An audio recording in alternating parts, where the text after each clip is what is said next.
Един от големите проблеми, който идентифицира бизнеса, това е с липсата на достатъчно квалифицирана работна ръка. Какво вие предлагате за решаването на този вече много належащ проблем? Има краткосрочни мерки, има и мерки, които може да се реализират в средносрочен, дългосрочен период. Краткосрочните мерки, това е да се облекчи процедурата за внос на работна ръка от трети страни.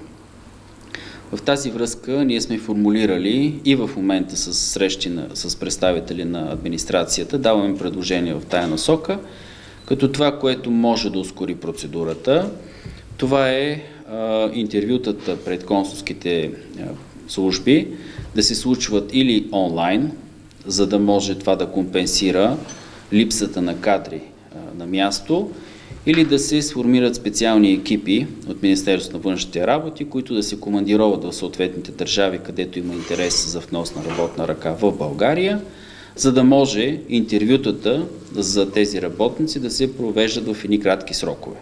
Примери мога да дам, за съжаление неблагоприятни в тази посока. Фирми искат внос на работна ръка от Индия, от Непал. Интервютата се назначават в период от 6 до 9 месеца от подаването на искането. Което за един бизнес, който планира извършване на дейност, която трябва да се случи в рамките на 3 до 6 месеца, това е абсурдно.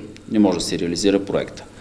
Следващата неблагоприятна практика, която също така ни сезираха, е пак такива насрочени интервюта в рамките на 6 до 9 месеца, като в срок от 2 седмици преди датата на интервютата списъка с потвърдените бройки за интервю се редуцира на половина.